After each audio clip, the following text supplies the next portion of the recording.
అధ్యక్ష గౌరవనీయులు ఉత్తమ్ గారు, గౌరవనీయులు ఉత్తమ్ కుమార్ రెడ్డి గారు ఇందాక ఒక రెండు విషయాలు వారు నా పేరు ఉచ్చరించి వారు మాట్లాడినారు. Just I would like to clarify అధ్యక్ష. నేనేమి కామెంట్ చేయదలుచుకోలేదు, ఆరోపణలు చేయను. Just I would like to rectify the records. Uttam Kumar Reddy గారు మాట్లాడుతూ ఏమన్నారంటే గత ప్రభుత్వం కేవలం 1 కిలో బియ్యం మాత్రమే ఇచ్చింది అని చెప్పి ఒక సత్యదూరమైనటువంటి విషయాన్ని చెప్పినారు అధ్యక్ష.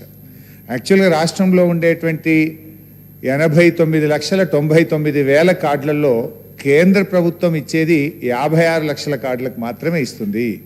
మిగతా 34 లక్షల కార్డులకు మొత్తం 6 కిలోలు కూడా రాష్ట్ర ప్రభుత్వ ఖజానా నుంచి మనమే అచ్చంగా ఆ 6 కేజీల బియ్యం ఇచ్చినమనేటువంటి విషయాన్ని మీ ద్వారా సభ దృష్టికి తెస్తా ఉన్నారు అధ్యక్ష.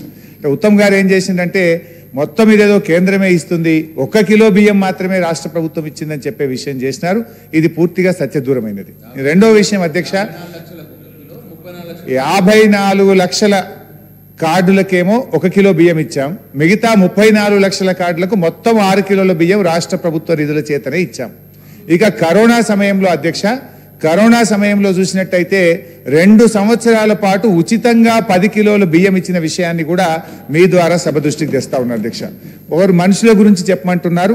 మొత్తం 2,90,00,000 మంది మనుషులకు మనం బియ్యం ఇస్తే ఇందులో 1,85,00,000 మందికి కేంద్ర ప్రభుత్వం 5 కిలోలు ఇచ్చింది, మిగతా కిలో మనం ఇచ్చాం. ఆ 5 కిలోలు కూడా వాళ్ళు 3 రూపాయలకి ఇస్తే మనం రూపాయికే ఇచ్చాం. మిగతా 1,05,00,000 మందికి మొత్తం రాష్ట్ర ప్రభుత్వ నిధుల చేత 6 కిలోల బియ్యం రూపాయి కాడికి ఇచ్చినమనేటువంటి విషయాన్ని మీ ద్వారా తెలియజేస్తా ఉన్నా.